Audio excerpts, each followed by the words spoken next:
That just remind me of a story I remember watching a video about recently. But essentially, like museums in indigenous places asking for their stuff to be sent back from the bigger museums. What do you like? How do you feel about that? Yeah, and I think in the past, especially with Africa, so much of the amazing uh, past or the artifacts from Africa is in overseas museums, and I mean some of the museums. I do think it's amazing to get those stories out, as long as they represented the stories are told right in those museums. But for me, it makes sense I love the thing of having a local museum and having people that feel something with the content to actually be involved with the museum.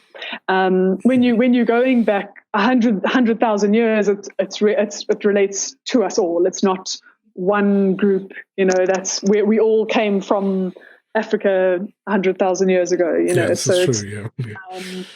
yeah. So going that far back, it's a little bit more difficult. But I don't know. I think I would like most of the finds from a country to stay in that country. Maybe have traveling exhibits and things like that, so that the funding that can draw tourists and that the money can come into that country, and especially in third world countries that have these amazing histories and amazing cultures, and they kind of shipped off to other countries. Yeah. So. Yeah.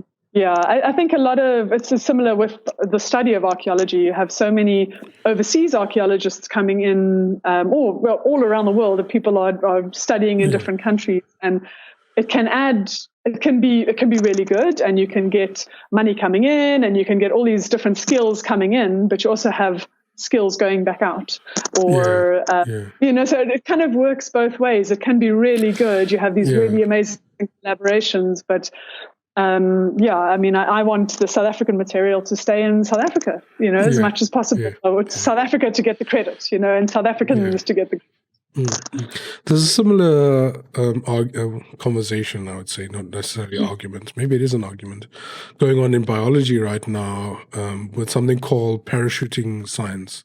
So you have these scientists from obviously big universities and in first world countries that kind of come through and investigate things in these smaller countries where the universities, where maybe there's not a university, or the university doesn't have the same amount of funding, and they just do their research and they take it back home and they publish it there, and there's no mention of local scientists or local culture or anything there. My friends, the Argonauts and Argonaut Science, are really passionate about it. They do like citizen science work in the marine biology space, so they really like actually your science being informed also by local knowledge, because there's some things that you actually don't know as somebody who just like pitches up in a forest or something one day. The local people actually know where to find what and like what to do with them and stuff like that. So yeah, it's a similar kind of story, and I kind of agree with you and them as well. Yeah, no, but I agree. I think it's so important with archaeology, especially because you're dealing with how people lived there in the past.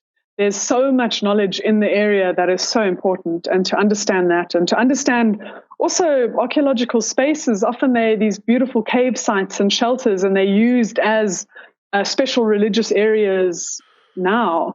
And it's really important to be very careful about how you just go, oh, well, it's an archaeological find, it's ours, we've got the permit to study it. You're not allowed to be on there because you're going to damage the site.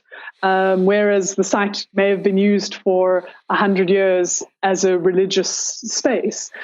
So it's very important to be able to work with the communities in the area and kind of realizing how your research can affect people.